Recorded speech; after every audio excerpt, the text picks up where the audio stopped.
बच्चों। तो बच्चों आज की ये जो वीडियो है ये डी एंड एफ ब्लॉक की लास्ट वीडियो है, क्योंकि आपको पता है ये KMnO4 और डाइक्रोमेट इनकी प्रिपरेशन और प्रॉपर्टी आपके सिलेबस में से इस साल काट दी गई है और साथ में एफ ब्लॉक वाला पोर्शन भी रिड्यूस हो गया है। तो हमारे पास आज की ये जो वीडियो है ये डी एंड एफ ब्लॉक की लास्ट वीडियो है। तो इसमें हम कुछ एक इम्पॉर्टेंट प्रॉपर्टीज डिस्कस करेंगे और ये बहुत ईजी है।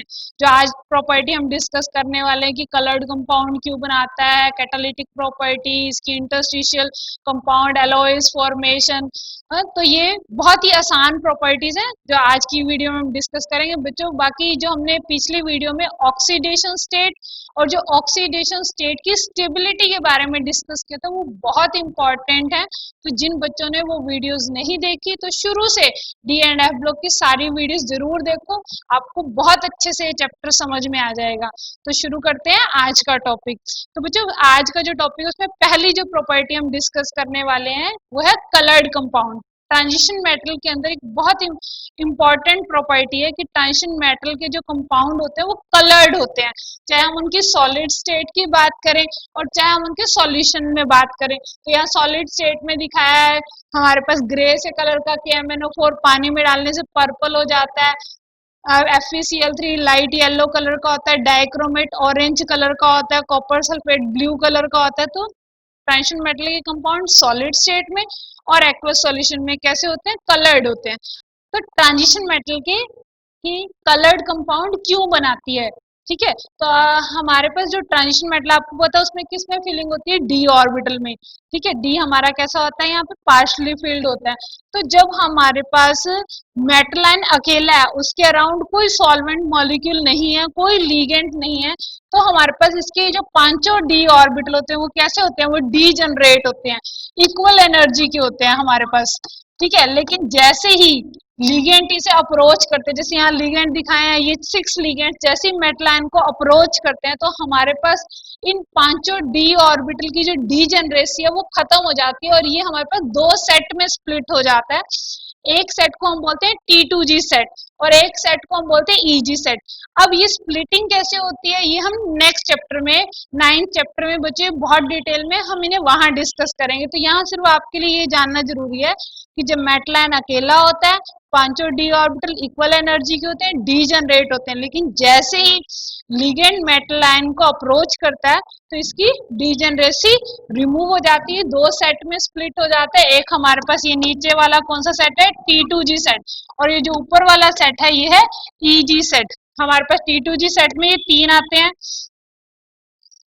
सॉरी हमारे पास T2G सेट में ये तीन आते हैं, DXY, ठीक है, DYZ और DZX, ये तीन ऑर्बिटल ये मिलके बनाते हैं हमारा T2G सेट। और ये दो DX² माइनस Y² और DZ² ये हमारे पास बनाते हैं EG सेट, ठीक है। ये T2G सेट और ये EG सेट। T2G सेट कैसा होता है, लोअर एनर्जी का, और EG सेट कैसा होता है, ये हमारे पास होता है हायर एनर्जी का। तो इन दोनों के बीच में अब गैप आ गया है, अब दो लेवल के बीच में गैप आ गया। इनके बीच में जो गैप है ना बच्चों वो किस रीजन का है, वो विजिबल रीजन की रेंज का है।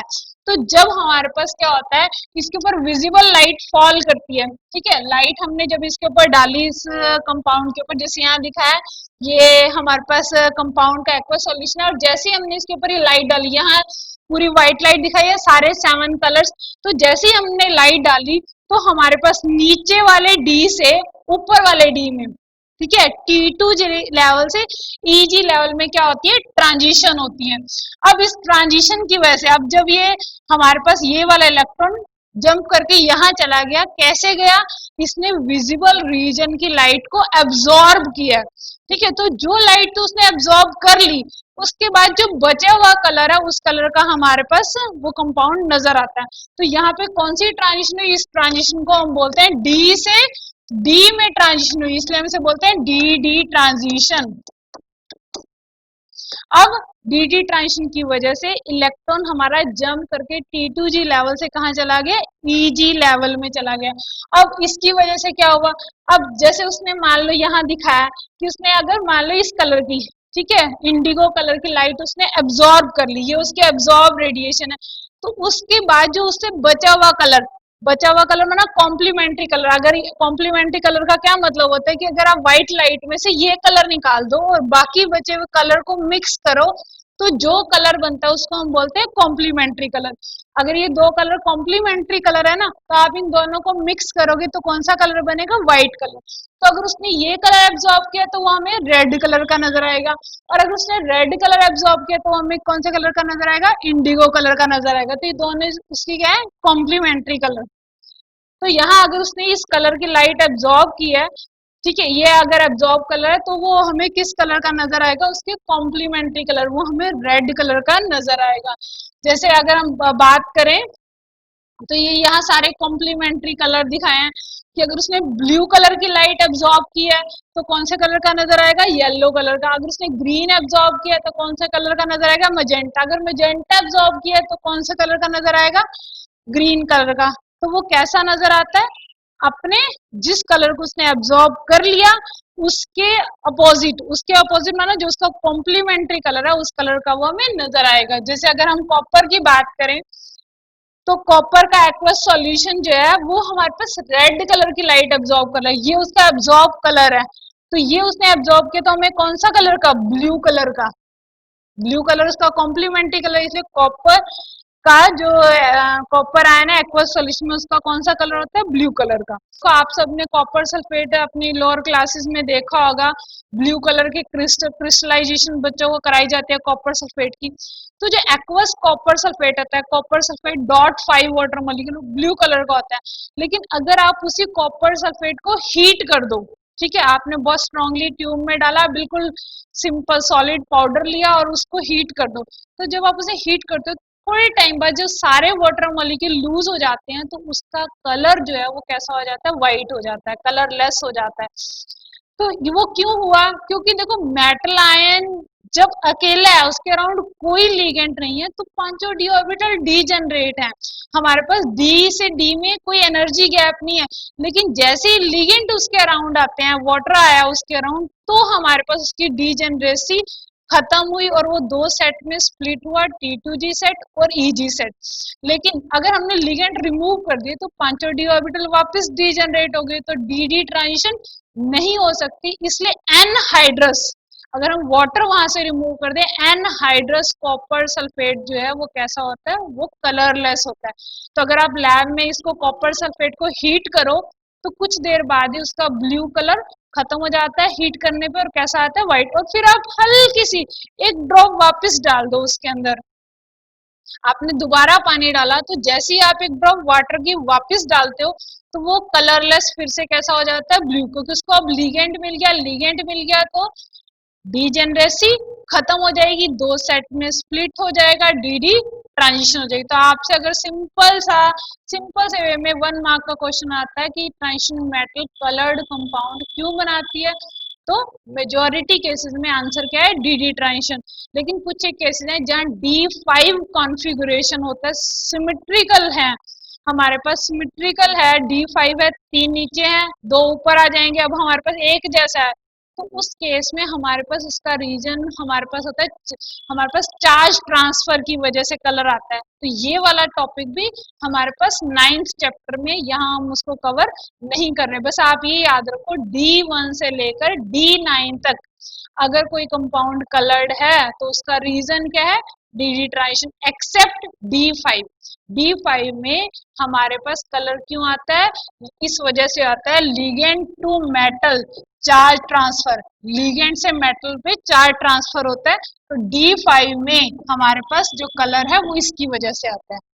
ओके, हमारे पास यहाँ ये सारे कंपाउंड आयंस दिखाए गए। अब देखो अगर जब D में 0 है और D में पूरा पूरा 10 है, D 0 है और D 10 है, तो हमारे पास D में D 0 है तो D में इलेक्ट्रॉन ही नहीं है, और D 10 है तो D कैसा है, पूरा पूरा फुली फील्ड है, तो D में ट्रांजिशन नहीं हो सकती।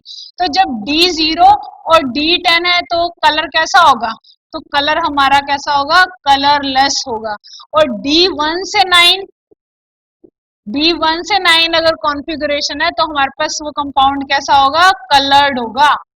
और कलर्ड होगा तो क्या, मैंने आपको बताया रीजन भी आपको पता चला क्यों कलर हुआ, डी डी ट्रांजिशन की वजह से कलर हुआ, एक्सेप्ट एक्सेप्शन इसमें क्या है, एक्सेप्ट D5 जहां कलर किसकी वजह से आता है, ligand to metal charge transfer की वजह से कलर आता है। तो हमारे पास देखो इनके कलर को कैसे याद रखना, बड़ा इजी सा मेथड है हमारे पास। देखो आप ये याद रखो, फैनी,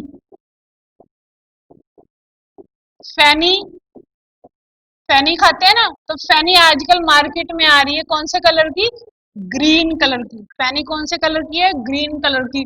कुकर, कुकर मिलता है ना मार्केट में, तो कुकर जो आ रहा है मार्केट में वो आ रहा है हमारा ब्लू कलर का। ठीक है, कुकर आ रहा है ब्लू कलर का। और मन को अच्छा लगता है, मन को कौन सा अच्छा लगता है, मन को अच्छा लगता है पिंक।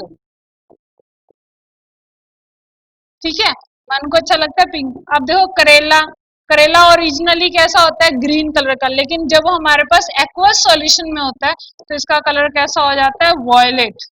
ठीक है, तो देखो आप ये D0 है, सोचने की जरूरत नहीं है, कलरलेस।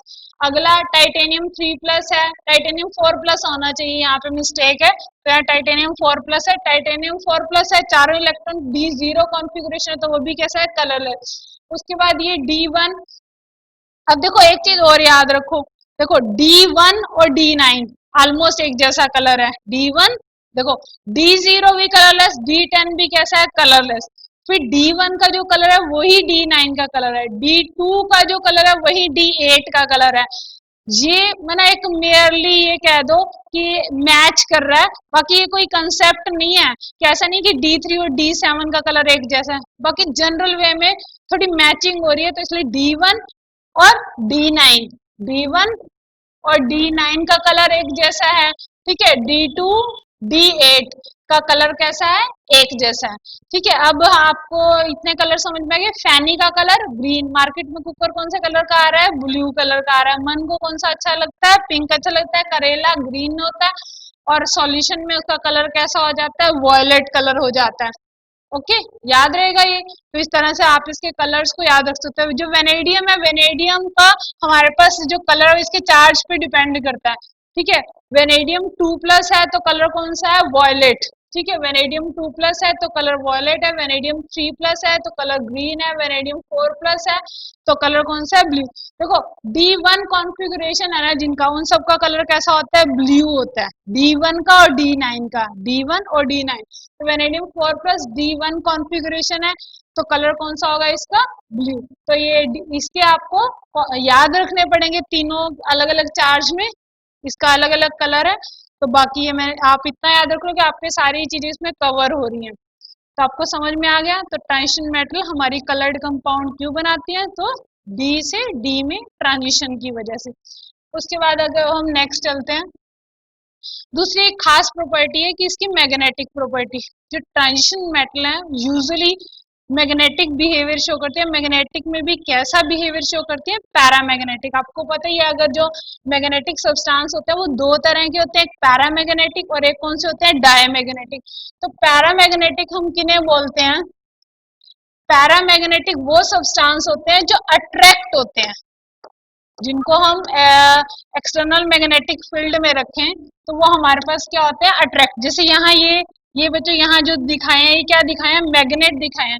तो ये हमने सब्सटेंस रखा तो ये मैग्नेट से अट्रैक्ट हो रहा है, तो यहाँ जब ये अट्रैक्ट होगा नीचे की तरफ पुल होगा तो इसका वेट में इंक्रीज हो जाएगा। तो इसके वेट में इंक्रीज से हमें पता चलता है कि ये कैसा सब्सटेंस है, पैरामैग्नेटिक सब्सटेंस है।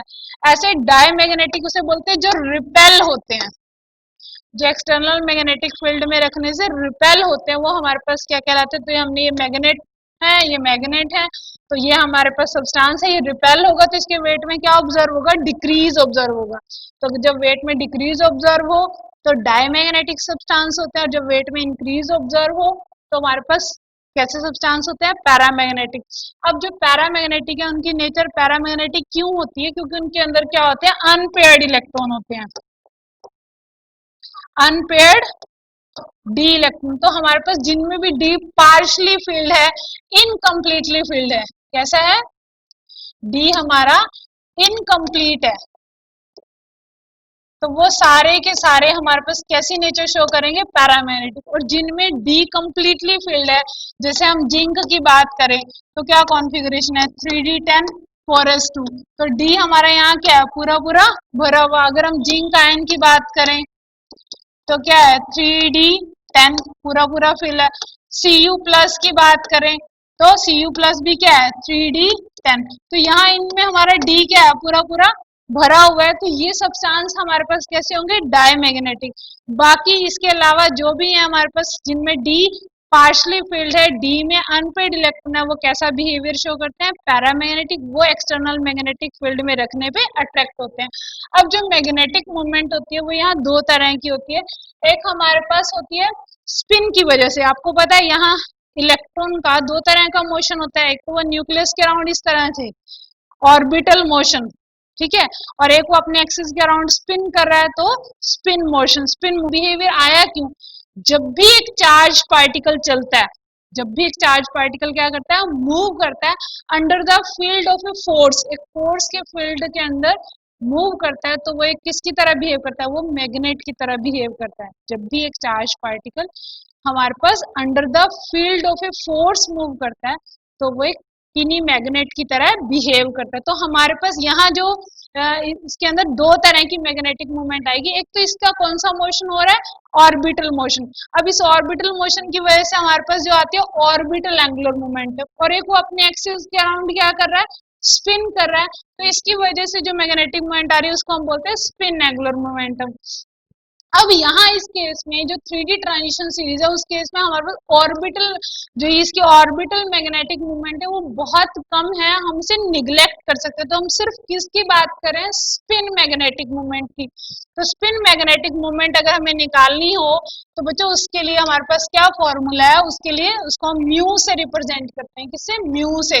और म्यू किसके बराबर होता है, अंडर रूट n प्लस 2, ठीक है। और यहाँ इसकी यूनिट क्या है, बोहर मैग्नेटॉन। क्या यूनिट है ये, बोहर मैग्नेटॉन, ठीक है। ये हमारे पास इसकी यूनिट होगी, बोहर मैग्नेटॉन। तो अगर हमें, और यहाँ n क्या चीज है, n यहाँ रिप्रेजेंट कर रहा है नंबर ऑफ अनपेयर्ड इलेक्ट्रॉन।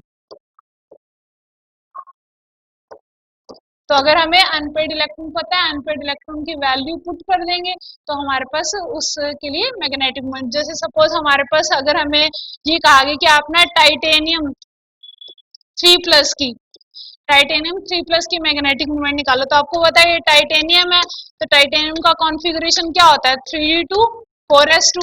आप टाइटेनियम 3+ है, आपने 3 इलेक्ट्रॉन रिमूव कर दिए, तो टाइटेनियम 3+ 3 इलेक्ट्रॉन रिमूव कर दिए, 2 s के चले गए और एक कहाँ से गया, d से। तो हमारे पास क्या बचा, 3d1।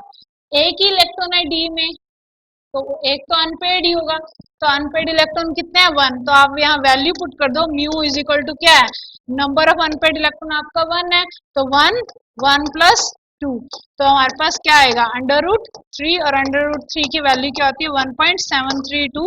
तो ये इतने बोहर मैग्नेटॉन, ये हमारे पास क्या आ गया, इसका मैग्नेटिक मोमेंट। इसी तरह से आपको अगर नंबर ऑफ अनपेड इलेक्ट्रॉन पता है तो आप उसका क्या निकाल सकते हो, मैग्नेटिक मोमेंट। जैसे आप ये ट्राई करके देखो, अगर आपको कहा गया है Fe2+ का, Fe2+ का निकालो, तो Fe है तो आयरन का क्या कॉन्फ़िगरेशन है, 3d6 4s2। तो आपने आयरन 2+ का क्या हो जाएगा, आयरन 2+ का हो जाएगा 3d6। अब d में 6 है, d में 6 का क्या मीनिंग है, ये हमारे पास d ऑर्बिटल है, 5 ऑर्बिटल है, इसमें आपने 6 फिल करने हैं। तो हमने 5 पहले एक एक करके फिल कर दिया, फिर एक बचा वो पेयरिंग। तो हमारे पास यहाँ अनपेड इलेक्ट्रॉन कितने हैं, 4। तो यहाँ n की वैल्यू हमारे पास कितनी है, 4। तो जब अगर हम म्यू निकालना चाहेंगे, ठीक है, तो म्यू हमारे पास क्या हो जाएगा, अनपेड इलेक्ट्रॉन कितने हैं, n की वैल्यू यहाँ 4 है, ब्रैकेट में 4 + 2। तो हमारे पास सॉल्व करेंगे, 4 + 2 6, तो इसको सॉल्व कर लेंगे तो हमारे पास मैग्नेटिक मोमेंट आ जाएगा Fe2+ का। तो आपको अनपेड कॉन्फ़िगरेशन लिखो, उससे number of unpaired electron count करो, उसकी वैल्यूज फॉर्मूला में पुट कर देंगे तो हमारे पास मैग्नेटिक मोमेंट आ जाएगा। तो आपको मैग्नेटिक प्रॉपर्टीज पता चली। अब उसके बाद तीसरी इंपॉर्टेंट प्रॉपर्टी, ट्रांजिशन मेटल के अंदर सबसे इंपॉर्टेंट खासियत जो पी ब्लॉक में नहीं है, ट्रांजिशन मेटल स्पेसिफिकली उसको शो करती हैं, वो ये है कि ट्रांजिशन मेटल कॉम्प्लेक्सेस बनाती हैं। कॉम्प्लेक्स, तो वो कॉम्प्लेक्स ट्रांजिशन मेटल क्यों बनाती हैं? ट्रांजिशन मेटल पहले तो कॉम्प्लेक्स आपको बताना चाहिए कॉम्प्लेक्स क्या होता है, तो फिर कॉम्प्लेक्स और कोऑर्डिनेशन कंपाउंड बोले एक ही बात है। तो ये हमारा पूरा का पूरा चैप्टर है, चैप्टर 9th। ठीक है, हम पूरा का पूरा इसके बारे में डिटेल में पढ़ेंगे, लेकिन जितना जरूरी है उतना मैं बता देती हूँ। तो इसमें एक तो हमारे पास सेंट्रल मेटल एटम या आयन होता है। क्या होता है? सेंट्रल मेटल एटम और आयन, और वो सराउंडेड होता है किससे? लिगेंड से। ये हमारे पास जिसके अराउंड है ये क्या है? लिगेंड। लिगेंड क्या होते हैं? लिगेंड न्यूट्रल मॉलिक्यूल या फिर एनायन, दोनों हो सकते हैं, न्यूट्रल और एनायन, जिनके पास लोन पेयर ऑफ इलेक्ट्रॉन हो, जो हमारे मेटल को डोनेट करें, उसके साथ कोऑर्डिनेट बॉन्ड बनाए। ठीक है, इसके अलावा इसके अराउंड ये नेगेटिव चार्ज आयन भी हो सकते हैं। ठीक है, तो मेटल है, किससे सराउंडेड है? नेगेटिव चार्ज और न्यूट्रल लिगेंड से सराउंडेड है, तो वो हमारे पास एक क्या कहलाता है? कॉम्प्लेक्स कहलाता है। तो ट्रांजिशन मेटल के अंदर खासियत है कि वो इस तरह की कंपाउंड्स बनाती है। जैसे एग्जांपल है हमारे पास, आप देखो ये Fe है, FeCN6 3 नेगेटिव। ठीक है, इस तरह के कंपाउंड है हमारे पास। ये वाला एक कंपाउंड है कॉपर NH3 4, यहाँ 2+। तो इस तरह के हमारे पास कई, हम नेक्स्ट चैप्टर में डिस्कस करेंगे। तो ये हमारे पास ट्रांजिशन मेटल की खासियत है कि वो क्या बनाते हैं? कॉम्प्लेक्स बनाते हैं। तो ये हमारे पास मेटल आयन है और इसके अराउंड ये हमारे पास क्या है? लिगेंड है। ये यहाँ न्यूट्रल है, अपना लोन पेयर मेटल को डोनेट कर रहे हैं। ऐसे ये हमारे पास मेटल है और ये लिगेंड है, लेकिन ये कैसे लिगेंड है? नेगेटिवली चार्ज लिगेंड है। तो लिगेंड नेगेटिव चार्ज भी हो सकता है, न्यूट्रल भी हो सकता है, और वो मेटल के साथ क्या बना रहा हो? कोऑर्डिनेट बॉन्ड बना रहा होता है। तो ट्रांजिशन मेटल हमारे पास जो मेन बात है कि ट्रांजिशन मेटल कॉम्प्लेक्सेस बनाती क्यों है, तो इसकी ये जो कॉम्प्लेक्स बनाने की जो नेचर है, इसकी जो टेंडेंसी है कि ट्रांजिशन मेटल क्या करती है? कॉम्प्लेक्स बनाती है। तो बहुत आसान सा है, इसके 3 रीजन है बेसिकली कि ट्रांजिशन मेटल कॉम्प्लेक्स क्यों बनाती हैं। तो सबसे पहले जो इनका साइज है, इनका साइज क्या है? स्मॉल है। ठीक है, कॉम्प्लेक्स बनाने के लिए साइज स्मॉल होना चाहिए, और इनका साइज क्या है? स्मॉल। तो इनका स्मॉल साइज है जो इनको हेल्प करता है, जिसकी वजह से ये कॉम्प्लेक्स बना सकते हैं। दूसरा, इनके ऊपर हाई चार्ज है। इनका चार्ज कैसा है? हाई। तो स्मॉल साइज, हाई चार्ज। और तीसरी इनके अंदर क्या खासियत है? क्योंकि लिगेंड है जो अपने इलेक्ट्रॉन पेयर डोनेट कर रहा है, तो ये क्या करती है? अपने खाली ऑर्बिटल, इनके पास खाली ऑर्बिटल पड़े हैं, वैकेंट डी ऑर्बिटल पड़े हैं, जो प्रोवाइड करती हैं ताकि लिगेंड उसके साथ बॉन्ड बना सके। तो तीसरी जो बात है, अवेलेबिलिटी है इनके पास। अवेलेबिलिटी है किस चीज की? Availability of vacant N-1 D orbitals की। ठीक है, तो ये चीज होने की वजह से हमारे पास ट्रांजिशन मेटल क्या बना सकती है? कॉम्प्लेक्स बनाती है। तो कॉम्प्लेक्स क्यों बनाई इन्होंने? ट्रांजिशन मेटल ने हमारी कॉम्प्लेक्स क्यों बनाए? तो एक रीजन है इनका साइज स्मॉल है, दूसरा हाई चार्ज, और तीसरा इनके पास क्या अवेलेबल है? वैकेंट डी ऑर्बिटल अवेलेबल है, जो ये प्रोवाइड करते हैं किसी लिगेंड को ताकि वो बॉन्ड बना सके। स्मॉल साइज, हाई चार्ज और availability of vacant D orbital, ये 3 फैक्टर हैं जिसकी वजह से ट्रांजिशन मेटल हमारी क्या बना सकती है? कॉम्प्लेक्स बना सकती है। कि ट्रांजिशन मेटल किसकी तरह काम करती है? कैटालिस्ट की तरह। वहाँ आपने 7th चैप्टर इक्विलिब्रियम वाला जब पढ़ा था, तो उसमें बहुत सारे प्रोसेस हमने ऐसे पढ़े थे जहाँ कैटालिस्ट हम किसको यूज कर रहे थे? ट्रांजिशन मेटल को। जैसे अगर आप हाइड्रोजनेशन कराओ, ठीक है, अनसेचुरेटेड हाइड्रोकार्बन को आपने सेचुरेटेड हाइड्रोकार्बन में चेंज करना है, तो आप क्या कराते हो? हाइड्रोजन। तो हाइड्रोजन, अगर आपको याद हो, हाइड्रोजन हम कैसे लेते हैं? हाइड्रोजन, ठीक है, ओवर निकल, hydrogen over platinum, hydrogen over palladium, ये कैटलिस्ट हम यूज करते हैं हाइड्रोजनेशन के लिए। तो यहाँ निकल, प्लेटिनम और पैलेडियम, ये हमारे पास क्या है? ये हमारे पास ट्रांजिशन मेटल है। इसी तरह हैबर प्रोसेस, जब नाइट्रोजन और हाइड्रोजन को यूज करके हम अमोनिया बनाएं, तो वहां पे हम आयरन को एज ए कैटलिस्ट यूज करते हैं। ठीक है, molybdenum as a promoter use होता है। तो ये क्या है, ट्रांजिशन मेटल। आजकल हम आयरन के ऑक्साइड्स भी यूज करते हैं। तो ट्रांजिशन मेटल भी और ट्रांजिशन मेटल के कंपाउंड भी दोनों किसकी तरह काम करते हैं, कैटलिस्ट की तरह। इसी तरह से कॉन्टेक्ट प्रोसेस आपने +1 में पढ़ा है, कॉन्टेक्ट प्रोसेस। इवन आपने अभी पी ब्लॉक में भी पढ़ा है, सल्फ्यूरिक एसिड की प्रिपरेशन में सल्फ्यूरिक एसिड को किससे बनाया जाता है, तो सल्फर, पहले सल्फर की ऑक्सीडेशन करते हैं, सल्फर डाइऑक्साइड बनता है, सल्फर डाइऑक्साइड से सल्फर ट्राइऑक्साइड और फिर सल्फर ट्राइऑक्साइड की रिएक्शन में वाटर के साथ कराते हैं, तो हमारे पास क्या बनता था, सल्फ्यूरिक एसिड। तो हमारे पास जो ये रिएक्शन है सल्फर डाइऑक्साइड से सल्फर ट्राइऑक्साइड बनना है, इसमें V2O5 को किसको यूज करते हैं, V2O5 वेनेडियम पेंटाऑक्साइड को यूज करते हैं, जो किसकी तरह काम करता है, कैटालिस्ट की तरह काम करता है। तो ट्रांजिशन मेटल और उसके बहुत सारे कंपाउंड हैं जो कैटालिस्ट की तरह काम करते हैं बहुत सारी रिएक्शंस में, और रिएक्शन की स्पीड को बढ़ा देते हैं। तो हमारे पास क्यों काम करते हैं, तो सब इसके कई रीजन है। तो सबसे पहला जो रीजन है, अगर हम देखें तो सबसे पहला जो रीजन है ट्रांजिशन मेटल क्यों कैटलिस्ट की तरह काम करते हैं, तो सबसे पहले ये क्या दिखाती हैं, वेरिएबल ऑक्सीडेशन स्टेट। ठीक है, एक जो चीज इसको मदद करती है तो वो है variable oxidation state. Transition metal के अंदर खासियत है, हमने पूरे और पूरी 2 वीडियो बनाई है इसके ऊपर, इतनी सारी ऑक्सीडेशन स्टेट दिखाती हैं, क्या क्या उनकी स्टेबिलिटी है। तो ये इतनी सारी ऑक्सीडेशन स्टेट, इनकी नेचर है कि ये सिर्फ एक ऑक्सीडेशन स्टेट नहीं दिखाती है, वैरायटी दिखा सकती है। वेनेडियम V2O5 भी बना सकता है, VO2 भी बना सकता है। तो इसके वेरिएबल ऑक्सीडेशन स्टेट में वेरियस टाइप के कंपाउंड बना सकती है। तो इसलिए हमारे पास इसकी कैटालिटिक एक्टिविटी है। अभी हम इसको डिटेल में एग्जांपल से समझेंगे कि कैसे ये चीज हेल्प करती है। दूसरी तो ये इसके पास क्या है, तो इनके पास जो डी है ना, वही इनकी खासियत है कि अगर कोई आए तो ये उसके एनर्जी दे भी सकते हैं, और कोई इन्हें एनर्जी दे तो ये ले भी सकती हैं। ये wide range of energy absorb भी कर सकती हैं और वापस री एमिट भी कर सकती हैं। ठीक है, तो हमारे पास तो ये क्या बना सकते हैं, सिनर्जिक बॉन्डिंग। एक तरह से ये क्या प्रोवाइड करती है, ये सरफेस प्रोवाइड करती हैं, जहां पे आके हमारे पास जो भी हमारे पास रिएक्टेंट्स होंगे वो आके उसकी फ्री सरफेस पे, उसकी वैकेंसीज पे क्या हो जाएंगे, एड्जॉर्ब हो जाएंगे। एड्जॉर्ब हो गए तो नजदीक आ गए तो उनमें बॉन्ड फॉर्मेशन आसान हो जाती है। ठीक है, तो वेरिएबल ऑक्सीडेशन स्टेट दिखाती हैं, फ्री अपनी सरफेस प्रोवाइड करती हैं, जिसकी वजह से हमारे पास सिनर्जिक बॉन्डिंग हो जाती है, और सिनर्जिक बॉन्डिंग की वजह से इनकी जो एक्टिवेशन एनर्जी चाहिए बॉन्ड को तोड़ने के लिए वो वीक हो जाती है और बॉन्ड तोड़ना आसान हो जाता है। तो यहाँ ये दिखा है सरफेस प्रोवाइड कर रखी, रिएक्टेंट है, ये नजदीक आया तो इसने इसके साथ बॉन्ड बना लिया। मान लो पहले रिएक्टेंट के बीच में ये जो बॉन्ड था बहुत स्ट्रॉन्ग था, तोड़ना मुश्किल था, लेकिन जब हमारे पास ट्रांजिशन मेटल के साथ इसने बॉन्ड बना लिया तो इन दोनों के बीच में हमारे पास जो बॉन्ड है, जैसे हम एक एग्जांपल ले लेते हैं, भी हमारे पास यहाँ पे ये है नाइट्रोजन।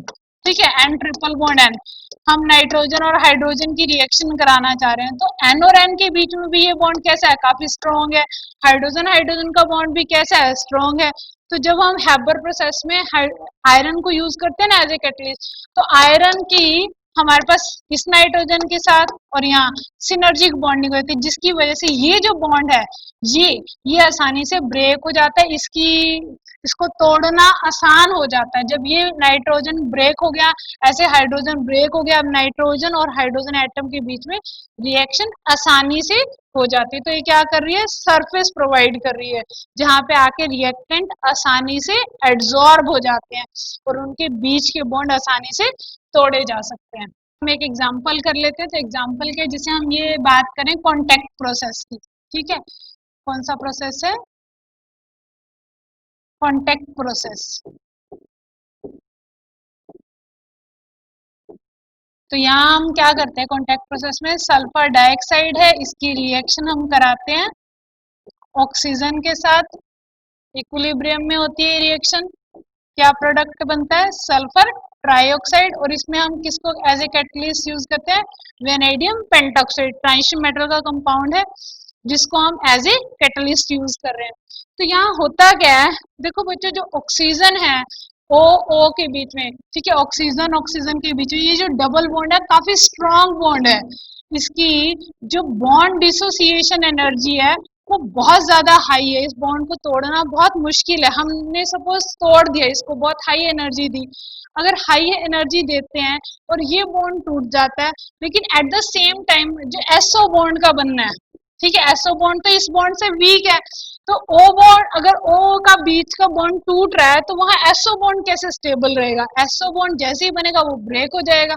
तो इसलिए हम इसे अभी ये सोचे कि हम इसे हाई एनर्जी देके बना ले, तो पॉसिबल नहीं है, क्योंकि उस टेम्परेचर पे एसओ का बॉन्ड जैसे ही बनेगा टूट जाएगा। तो इसलिए हम क्या यूज करते हैं, वेनेडियम पेंटॉक्साइड। तो आपको पता है ये ट्रांजिशन मेटल है, ट्रांजिशन मेटल के अंदर क्या खासियत है कि वो क्या दिखा सकती है, वेरिएबल ऑक्सीडेशन स्टेट।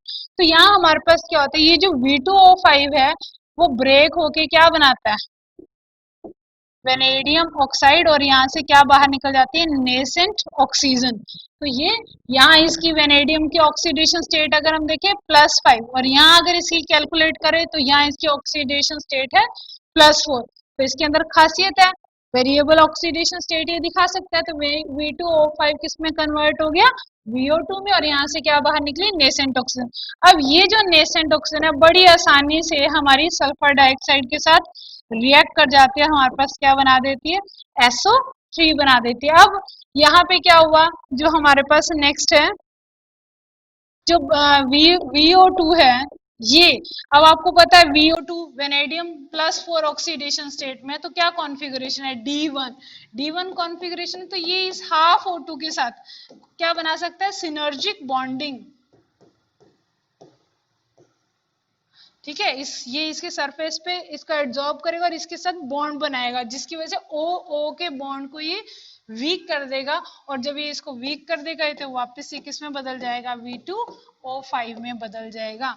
हमारा कैटलिस्ट क्या मिल जाएगा वापस। तो इसलिए हमारे पास जो ट्रांजिशन मेटल है उसके अंदर वेरिएबल ऑक्सीडेशन और दूसरा सिनर्जिक बॉन्डिंग की वजह से हमारे पास ये किसकी तरह काम करती है, कैटलिस्ट की तरह। इसी तरह से अगर हम बात करें ना आयरन की, हमारे पास ये रिएक्शन है कि नाइट्रोजन है प्लस हाइड्रोजन है, तो हमारे पास ये 2NH3, ठीक है, हैबर प्रोसेस हम इसे बोलते हैं। तो हैबर प्रोसेस में भी क्या होता है, किसको एज ए कैटलिस्ट यूज करते हैं, आयरन को, ठीक है। कई हम एक्टिवेटर भी यूज करते हैं। तो एक्टिवेटर बच्चों हम क्यों यूज करते हैं, ताकि इसमें जो इम्प्योरिटी है, आयरन के अंदर जो इम्प्योरिटी है वो हमारे पास वो एक्टिवेटर क्या कर लेता है, एब्जॉर्ब कर लेता है। जैसे आजकल हम ये रिएक्शन आयरन में ना करके किस में करते हैं, आयरन के ऑक्साइड में। तो आयरन के ऑक्साइड में जो हम क्या डालते हैं, K2O और Al2O3 डालते हैं। तो वो भी क्या करते हैं, उसके अंदर जो इम्प्योरिटी होती है उनको एब्जॉर्ब करके इस कैटलिस्ट को क्या कर देते हैं, एक्टिव। तो ये इसका काम क्या है, तो N और N के बीच का बॉन्ड स्ट्रॉन्ग है, हाइड्रोजन हाइड्रोजन के बीच का बॉन्ड स्ट्रॉन्ग है। तो आयरन क्या करता है, आयरन जो है वो हमारे पास इनके साथ, ठीक है, उसकी इसके साथ सिनर्जिक बॉन्डिंग होती है, जिसकी वजह से N नाइट्रोजन का बॉन्ड कमजोर हो जाता है, टूट जाता है। ऐसे हाइड्रोजन का बॉन्ड टूट जाता है और नाइट्रोजन और हाइड्रोजन नजदीक आए और हमारे पास क्या बन गई, अमोनिया। तो इस तरह से ट्रांजिशन मेटल के अंदर ये खासियत है कि वो किसकी तरह काम करती हैं, कैटलिस्ट की तरह काम करती हैं। उसके बाद हम नेक्स्ट, तो बच्चों अब हम बात करते हैं ट्रांजिशन मेटल की एक और इम्पोर्टेंट प्रॉपर्टी की, तो वो है इंटरस्टिशियल कंपाउंड। तो ट्रांजिशन मेटल के अंदर खासियत है कि वो क्या बनाती है, इंटरस्टिशियल कंपाउंड्स बनाती हैं। अब इंटरस्टिशियल जैसे नेम ही क्लियर कर रहा है कि कोई ऐसी चीज, कोई एटम होंगे जो कहाँ पड़े होंगे, उसकी इंटरस्टिशियल साइड्स में, लेटिस साइड और बीच में जो स्पेस होता है वो हमारे पास क्या होती है, इंटरस्टिशियल साइड्स होती हैं। तो यहाँ हमारे पास क्योंकि इंटरस्टिशियल साइड्स स्मॉल होते हैं, तो जरूर यहाँ पे आने वाली जो एटम होंगे, जो एलिमेंट्स होंगे, वो कैसे होंगे, स्मॉल होंगे। तो हमारे पास ट्रांजिशन मेटल की एक खासियत है कि वो हमारे पास हाइड्रोजन, ठीक है, कार्बन, नाइट्रोजन, बोरोन, इनके साथ मिलके क्या बनाते हैं, इंटरस्टिशियल कंपाउंड्स, ठीक है। अब हमारे पास ये जो इंटरस्टिशियल कंपाउंड है, इनमें क्या खासियत है, सबसे पहली जो इनके अंदर अलग सी बात है कि इनका जो मॉलिक्यूलर स्ट्रक्चर है, जो इसका मॉलिक्यूलर फॉर्मूला है, वो कैसा होता है, वो नॉन स्टीशियोमेट्रिक होता है। कैसा फॉर्मूला होगा, नॉन स्टिशियोमेट्रिक। अब ये नॉन स्टिशियोमेट्रिक का क्या मतलब है कि इनके बीच में जो रेशो होता है वो सिंपल नहीं होता। जैसे हम बात करें NaCl है, ठीक है, तो NaCl की बात करें अगर हम, तो यहाँ रेशो क्या है 1:1। मैग्नीशियम क्लोराइड की बात करें, मैग्नीशियम क्लोराइड की अगर हम बात करें तो रेशो क्या है 1:2। तो रेशो कैसा है सिंपल। एल्यूमिनियम Cl3 की बात करें 1:3 तो सिंपल। लेकिन अगर हम इनकी बात करें तो इनमें जो रेशो है वो सिंपल नहीं होता। जैसे हम बात करें, हमारे पास एक कंपाउंड है टाइटेनियम, हमारे पास एक कंपाउंड है टाइटेनियम और हाइड्रोजन का, वेनेडियम और हाइड्रोजन का। तो यहाँ टाइटेनियम और हाइड्रोजन वाले में फॉर्मूला क्या होता है, टाइटेनियम और हाइड्रोजन, यहाँ कितना होता है 1.7। तो रेशियो सिंपल नहीं है। इसी तरह से यहाँ जो वो होता है वो कितना होता है 0.56। तो ये जो रेशियो है वो सिंपल नहीं है, नॉन स्टिशियोमेट्रिक के कॉम्प्लेक्स रेशियोज हैं। तो हमारे पास दूसरी बात है, हमारे पास मेटल के बीच में और ये जो हमारे पास हाइड्रोजन कार्बन है इनके बीच में ना तो कोई आयनिक बॉन्डिंग होती है और ना ही कोई कोवलेंट बॉन्डिंग। ये सिंपल कैसे इसके बीच में हेल्ड होते हैं, बस पड़े होते हैं इंटरस्टिशियल साइड में। तो यहाँ पे जहाँ कोई बॉन्डिंग नहीं होती वहां कौन से फोर्सेस होते हैं, वीक वंडरवाल फोर्सेस होते हैं। ठीक है, तो यहाँ हमारे पास सिंपल सिर्फ क्या है, वीक वंडरवाल फोर्सेस हैं। अच्छा, अब इसके यहाँ आने से इसकी प्रॉपर्टीज में क्या डिफरेंस आया, तो यहाँ इसकी तो बच्चों हम बात कर रहे थे कि इंटरस्टिशियल कंपाउंड में और सिंपल मेटल की प्रॉपर्टीज में क्या डिफरेंस होता है। तो देखो अगर हम यहाँ लिखें कि ये अगर हमारी मेटल है और ये इसमें हमने हाइड्रोजन, कार्बन, नाइट्रोजन या बोरोन कुछ भी डाला और ये हमारे पास क्या बना, इंटरस्टिशियल कंपाउंड।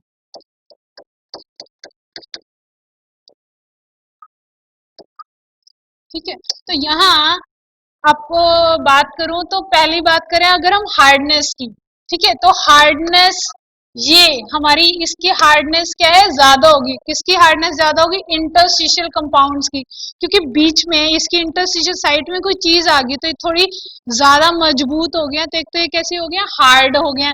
अगर डेंसिटी की बात करें तो वो भी किसकी ज्यादा है, वो इंटरस्टिशियल कंपाउंड्स की ज्यादा है।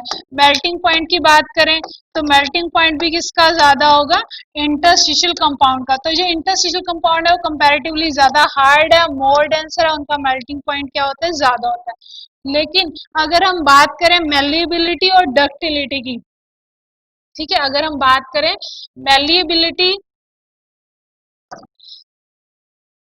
ठीक है, मेलिएबिलिटी एंड डक्टिलिटी की, तो वो किसकी ज्यादा होती है,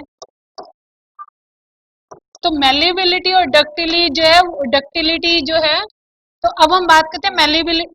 तो बच्चों अगर हम मेलिएबिलिटी और डक्टिलिटी की बात करें तो वो किसकी ज्यादा होती है, वो मेटल की ज्यादा है। मेटल की क्यों ज्यादा है इंटरस्टिशियल कंपाउंड से, क्योंकि देखो अब दो लेयर्स हैं उनके बीच में एटम्स आ चुके हैं, इसलिए ये दो लेयर अब एक दूसरे के ऊपर स्लाइड नहीं कर सकती। अगर स्लाइड नहीं कर सकती तो उसकी मेलिएबिलिटी क्या हो जाती है, कम हो जाती है। तो इंटरस्टिशियल कंपाउंड्स की मेलिएबिलिटी और डक्टिलिटी जो है वो कंपैरेटिवली किससे, किसके कंपैरिजन में, मेटल के कंपैरिजन में कम होती है। मेटल की मेलिएबिलिटी और डक्टिलिटी ज्यादा होती है। और बच्चों अगर हम कंडक्टेंस की बात करें तो जो मेटल में पहले फ्री इलेक्ट्रॉन थे अब भी इंटरस्टिशियल साइट में कुछ आया, मेटल के फ्री इलेक्ट्रॉन्स में कोई चेंज नहीं आया, इसलिए इंटरस्टिशियल कंपाउंड की जो इलेक्ट्रिकल कंडक्टिविटी है वो वही होती है जो मेटल की होती है। अब हम बात करते हैं ट्रांजिशन मेटल की एक और कैरेक्टरिस्टिक की, वो है एलॉयज फॉर्मेशन। तो ट्रांजिशन मेटल की इम्पोर्टेंट खासियत यह है कि वो एलॉयज बनाती है। देखो एलॉयज जो है वो बेटर मैकेनिकल प्रॉपर्टी शो करती है as compare to pure metal. जो प्योर मेटल है देखो, एक तो वो रेजिस्टेंट नहीं होती, वो अपनी रेजिस्टेंस नहीं शो करती टुवर्ड कोरिजन, बड़ी जल्दी उनको जंग लग जाता है। ठीक है, बहुत ज्यादा थर्मल स्ट्रेस बियर नहीं कर सकती, डिफॉर्म हो जाती हैं, बड़ी इजीली स्क्रैचेस आ जाते हैं। तो इसलिए हमें जरूरत महसूस होती है कि हम मेटल से बेटर प्रॉपर्टीज की क्या बनाएं, अलॉयज बनाएं। ठीक है, तो अलॉयज कैसे बेटर है, तो अलॉय मोर स्टिफ, मजबूती अलॉयज की ज्यादा होती है, आसानी से ब्रेक नहीं होती। कई मेटल के कंपैरिजन जब हम उसके अलॉयज बनाते हैं तो वो लाइटर होती हैं, वेट में हल्की होती हैं, जंग मोर रेजिस्टेंट टू कोरिजन होती हैं, high strength to weight ratio होता है, इजी टू शेप, उनको किसी भी शेप में डिजाइन करना आसान हो जाता है।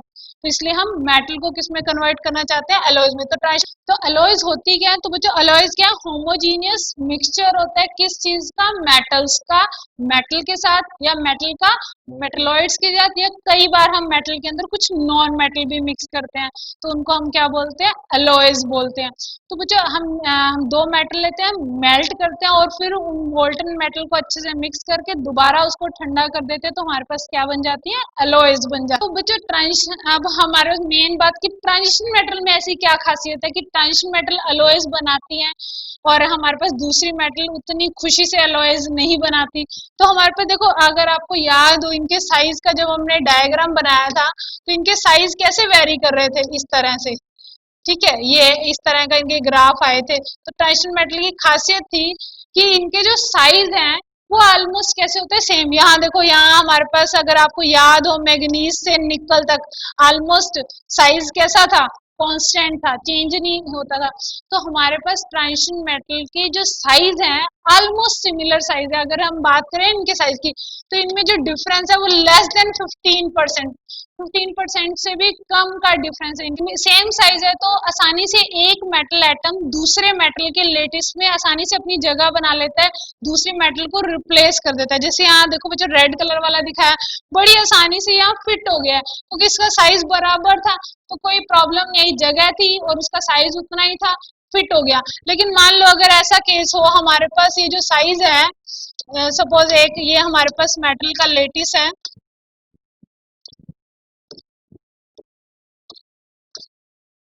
और हमने यहाँ इसको रिप्लेस किया, और रिप्लेस किया तो जो हमारे पास दूसरी मेटल आइटम डाली वो स्मॉल साइज की, अगर वो स्मॉल साइज होगा तो हमारे पास यहाँ स्पेस क्या रह जाएगा, स्पेस खाली रह जाएगा, खाली रह जाएगा तो खोखली हो जाएगी, खोखली हो जाएगी तो उसकी स्टेबिलिटी क्या हो जाएगी, कम।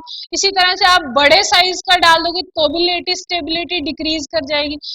इसलिए ना बिग साइज वाला और ना ही स्मॉल साइज वाला वो अलॉयज आसानी से नहीं बना सकते। लेकिन जब ऑलमोस्ट सिमिलर साइज है तो बड़ी आसानी से क्या बना सकते हैं, अलॉयज बना सकते हैं। तो इसलिए यहाँ जो ट्रांजिशन मेटल है बड़ी इजीली क्या बना सकती है, अलॉयज, क्योंकि उनके साइज कैसे हैं, ऑलमोस्ट सेम है। ठीक है, उसके बाद यहाँ हमारे पास कई तरह की अलॉयज होती है, दो तरह की मेन, एक फेरस अलॉय और एक नॉन फेरस। नाम ही बता रहा है, फेरस में क्या होगा, फेरस अलॉय जिनमें आयरन हो, जिनमें आयरन होता है उनको हम क्या बोलते हैं, फेरस अलॉय। तो इसमें आयरन होगा, आयरन के अलावा क्या हो सकता है, कार्बन हो सकता है और कुछ एक और, क्रोमियम, वेनेडियम, टंगस्टन है, मोलिब्डेनम है।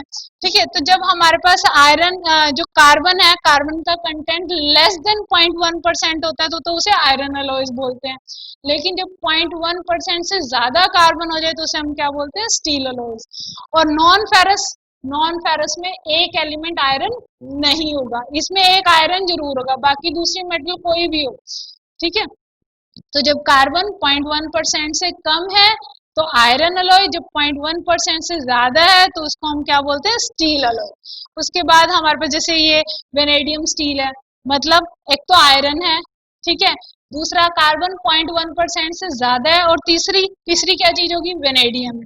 इसी तरह से क्रोमियम स्टील, जो फ्रिज वगैरह होता है, जिस मेटल से बने होते हैं वो क्रोमा स्टील बोलते हैं, तो उसमें हमारे पास क्या है, आयरन है, कार्बन 0.1% से ज्यादा है, और क्या है, क्रोमियम है। इसी तरह से ये हमारे पास क्या है, कुछ नॉन फेरस अलॉयज हैं, जैसे अल्मीनियम, ब्रॉन्ज। ब्रॉन्ज किसको बोलते हैं, जब कॉपर और टिन होता है, कॉपर और टिन, कॉपर 90% और टिन कितना हो, 10%, तो वो हमारे पास क्या होता है, ब्रॉन्ज। तो जब हमारे पास यहाँ टिन की बजाय एल्यूमिनियम हो तो वो हमारे पास क्या हो जाएगा, एल्यूमिनियम ब्रॉन्ज। ठीक है, ऐसे ड्यूरा एल्यूमिनियम, तो इसमें 95% एल्यूमिनियम, 4% कॉपर, 0.5% मैग्नीज और 0.5% मैग्नीशियम। ठीक है, इस तरह से गामा एलॉयज हैं। तो ये आपकी बुक में एक टेबल दी हुई है, तो ये सिंपल आपको लर्न करनी है। तो इसके साथ हमारा ये चैप्टर यहाँ कंप्लीट होता है। अगर आपको बच्चों ये वीडियोस अच्छी लगे तो अपने फ्रेंड्स के साथ शेयर करें और इस चैनल को सब्सक्राइब करें। Okay, thank you.